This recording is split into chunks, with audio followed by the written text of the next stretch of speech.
Welcome back. Well, what does Donald Trump's presidency mean for your 401k? We're doing the business of 401ks today. According to a recent survey from Edward Jones, a majority of Americans, 57%, said that the Trump administration would impact their retirement savings strategies. Of those with investments, 42% said that they expect President Trump to have a positive impact on their retirement portfolio this year, while 27% took the opposite view. So how can you prepare for retirement regardless of who's in the White House?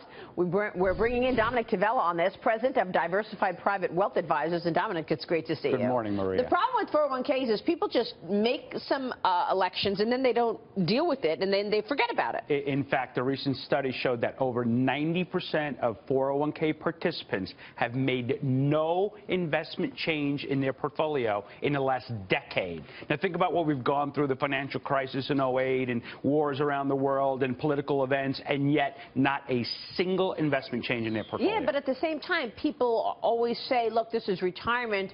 Make choices and then just leave it there and don't day trade your retirement fund. Definitely. That's not what you're saying. Definitely don't day trade. The reality is that when you do that, you're usually buying last year's winner, which ends up being this year's loser. Last year, healthcare was terrible. This year's terrific. 2 years ago, oil was terrible. Last year was terrific. There's always a cycle. People always buying what worked last year. That's usually a mistake. But a good, balanced portfolio is a necessity. And you want to look long term, but you think that knowing what's going on around you in terms of like the Trump administration, it will affect your retirement strategy. It definitely will, right? So we came through an Obama administration, and say what you will, we were in a low interest rate, low inflation, low growth environment. We're switching to a Trump environment where it could be higher interest rates, higher inflation, higher growth. You need to rebalance your portfolio. How should you be rebalancing now, knowing that the Trump administration has all these different policies coming out? Well, so on an inflation side, you need to look at your bond positions. Negative,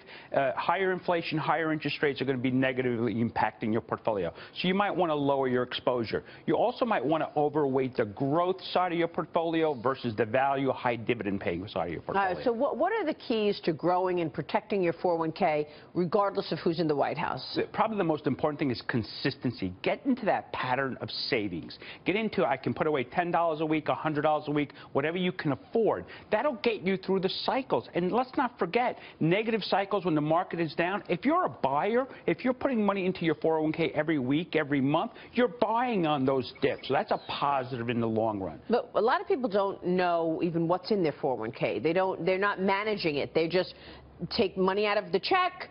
It goes in there, and then somebody else is managing it. Maria, we met with a client on Friday, $500,000 in their 401k. 4 mutual funds, all of them, by the way, the exact same thing with a different name on top of it. Like all, like, you know, growth companies. Large cap growth funds. All 4 of them. Why? 7 years ago, which is the last time he made a change, that was the hot sector. So he bought that. Oh, it's doing great. Hasn't looked at it. Hasn't touched it.